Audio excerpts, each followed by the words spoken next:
was that feeling? Like you're 21 years old.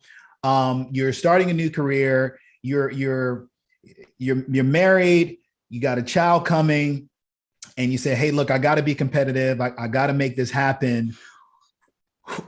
What was there any other motivation, or was that the primary? That was the primary thing that was on your mind. Hey, I got to make sure that my wife and kid coming that's going to be good.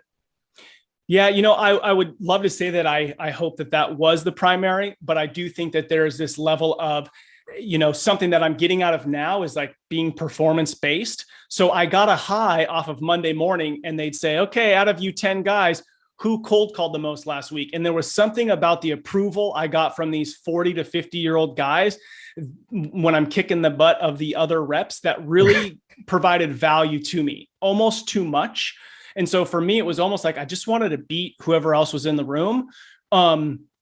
So I think that was a lot of it, as well as knowing my potential. So, it's kind of a double-edged sword. It's not bad, but I am breaking out of that being performance-based now because I want to be proud of myself. And a lot of times when you're performance-based, at the end of the day, it's always, I could have done more. And so there's this level of judgment on yourself, which I do think becomes unhealthy at a certain level. Wow. That is really, really insightful. What's one thing I didn't hear you say was a motivating factor. I mean, you said, hey, look, I got my wife, got my family. It is, kind of the feeling of accomplishment, that affirmation and edification that I would receive from the other leaders. Earlier, you mentioned there was an opportunity to make some money, but you didn't mention the money that you were making as the primary motivation. Do you think did that play a role, or was that not really the focus? Because there's different schools of thought, especially in sales careers and in insurance. I came up where, look, don't worry about the money, worry about the value that you're going to bring, taking care of your clients, and the money's going to follow. Some people are like, yo, you got to think about what do you want to make, and based on what you want to make, kind of work backwards to formulate what activity steps you're going to take to get there. What's your opinion on that? Well, I did like making money. I did, but I will tell you, there was a moment where I said, I don't work for money. I went to my boss and I said, hey, you know what? I'm going to give you 6 months notice. I'm out. I'm going to go be a youth pastor, and I want to try a financial advisor. And I mean, they threw everything at me, and there was, my mentor there was driving Mercedes and lived in a 4,000 square foot house in Orange County. Cool life.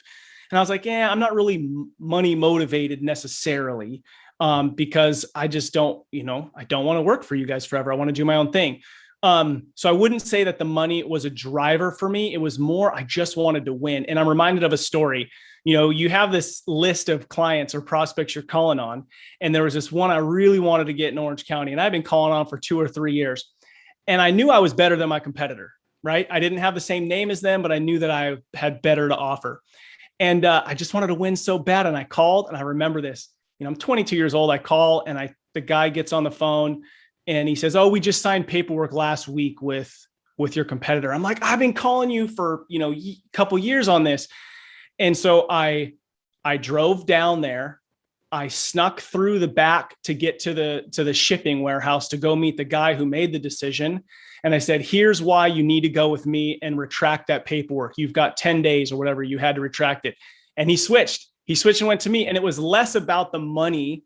It was about the win. Like, I knew that they would be better with me and that I had more to offer. And so for me, it was like, all right, I beat my competitor. And then that sales rep actually came to work for us not too long after. So that was cool. Yeah. That's a double win. Yeah. Yeah. Especially when you get good people out of it as well. So going into the employee benefits, side of the business, how'd you make that transition from the direct life and correct me if I'm wrong. This is 100% commission that you were doing this on, or? So on the mailing equipment, I was, part salary, whatever, okay. couple grand a month, and then commission on top of it, and then quarterly bonuses, okay. But my last year, I'm, fairly young, making 6 figures selling mailing equipment in South Orange County. So at that time, then I said, you know what, I want to be a financial advisor. So I went to work for a big company, and I don't have a college degree. So I talked them into hiring me. And realized very quickly I did not like the life insurance sale because nobody trusts a 25-year-old with millions of dollars. So they wanted me to sell life insurance. At the time, I was a youth pastor as well. And so I didn't have that natural market, right? So it's like, they're telling you go sell everybody you know, but I didn't know anybody other than people at church. It just felt like a total conflict of interest. So eventually I was like, hey, I spent all my 401k. I spent all my money. I went from making, 6 figures to making I think I made negative, right? Because I spent all my 401k and all my savings. And I met a guy who'd been in the business 25 years who wanted to start an employee benefits agency. So him and I started that together in 2008. Got you. So making that transition, how was that having a family? Like what does your wife say when she's like, you're going from this job where, you were making all this money. Now you're making less. And now you're going to do something where you're doing your own business. What was that conversation and what happened? Yeah. So we moved to Northern California, 2007 or so. We have one kid on the way. Once our second kid is 4 months old, we're living in Northern California. We get surprise pregnant with twins. So then 2009 is when I'm making this, I'm starting off, I'm making a couple grand a month, and we've got 4 kids under the age of 4. She was so preoccupied and we were so broke. We were getting free cheese and milk from the government. And, I stood in line once for WIC, women and children, the program at the grocery store to get the free cheese and milk. And I'm like, dude, I cannot be doing this. And I do not want my wife doing this with 4 little ones. So she was super gracious and super encouraging. But we call it the dark year, 2009, like the dark year. We don't remember much. It was just like, make it happen. So she was supportive, man. I mean, that's all I could say. She was supportive and she trusted me that I was going to go figure it out. Yeah. Someone entering into, this business, we talk about, support structures all the time, and it's good to have someone there. If it's not a spouse, maybe it's a friend, maybe it's a relative, to keep encouraging you. How important was it to have her support in those early stages, especially with the children? It was 100% important to have her support, but I understand that not everybody's going to fully have that. And so to go find somebody in your network or in your industry and ask them, hey, will you be a mentor to me? Like somebody who's been in the business 10, 20, 30 years, people say yes. So I had a guy, Brad Davis, and he was a mentor to me, and he would meet. And it wasn't even that we competed in the same town. He didn't care. He would just mentor me, and I would do the same for somebody else at this point. And so it's guys like that who will come alongside and support you, and then it's like, how comfortable do you need to be? I think part of the problem now is a lot of people want these $60,000 to $100,000 base salaries. And it's tough because I get it on one hand, but on another hand, I think it makes you stuck because it's not like I have to go kill something today because, we'll just figure it out. We'll just live off of a little bit. I was making $1,800 a month when I started with 4 kids. That's nothing. That's nothing. That's rent. So anyways, mentorship, critical. That's rent in California? Shit, I thought rent in California might be double that. Oh yeah, this is also, I'm 38 now, so it's 14 years ago. No, I get it, man. No, you mentioned something very, very important, which was find that mentorship and find that guidance of someone who has kind of been where you want to go. Because I'm sure that your mentor had also experienced some of those same pains and hardships, early in their careers as well, and was able to kind of keep you from kind of jumping off the ledge and throwing away what ended up becoming a great opportunity for you. Is that true? Or?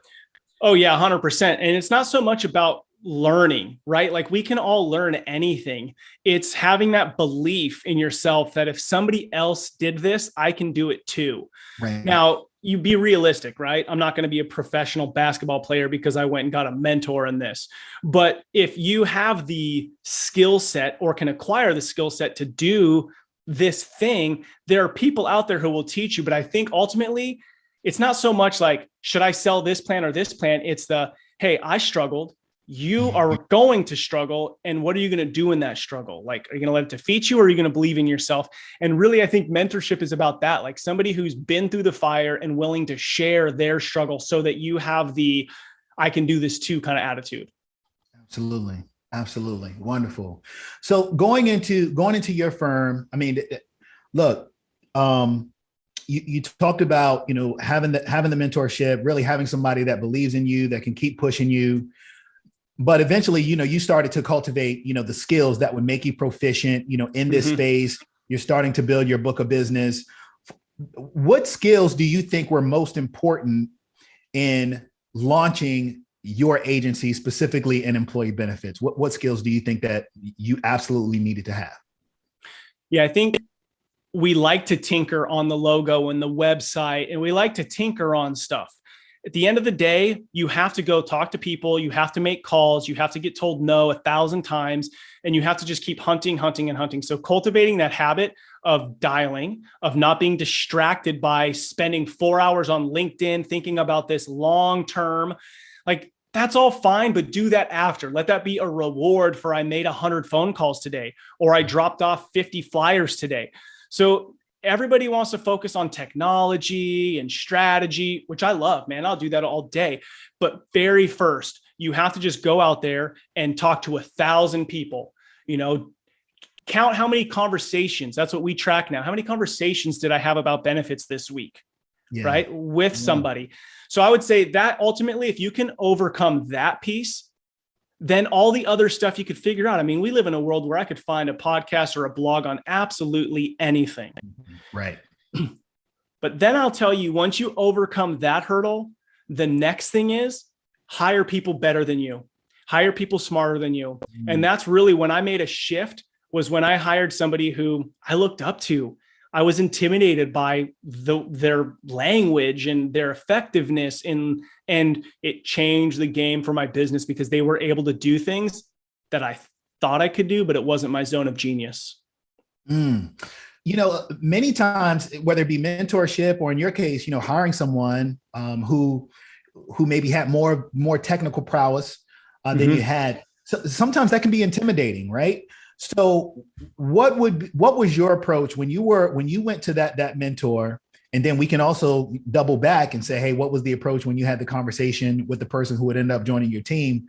What was the conversation with them that you don't seem like you have a lot of fear and timidity, by the way, but what was the conversation that said, hey, look, can you work with me on this? Can you be there for me?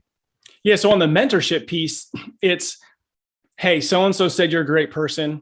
I've got a family. I'm trying to grow in this business. I'm not interested in working for anybody. And I was wondering if you would be a mentor to me.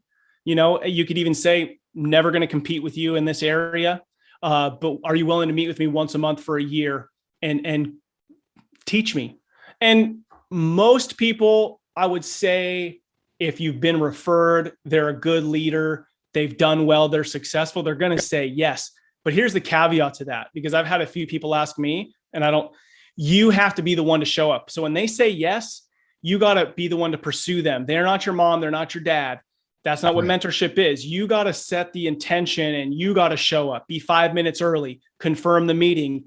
Once you waste their time and do what they say, do what they say. Once you waste their time one time and you don't acknowledge or affirm that they're leading and teaching you, it's game over. They ain't going to pay attention to you. I wouldn't. Very important. Very important. You mentioned setting the time, right? So you didn't just say, hey, would you be willing to do this for me? But look, would you be willing to meet with me once a month for a year? Mm-hmm. That's very specific, right? To make sure that because, people's time is valuable. And you're right. If you drop that ball and you're not serious, if you're not serious, they're not going to take you serious. No way. Especially if you're talking to somebody who has a level of success that you desire. That's right? I mean, their time is so critical. Yeah. Or important, but people want to help people. So if you make the ask, I'm telling you, you ask 5 successful people, one of them will tell you yes, guaranteed. Absolutely. Absolutely, man. That in and of itself is just such a huge nugget because it keeps you accountable, to that process. And, accountability is going to help you achieve those results that you're looking for.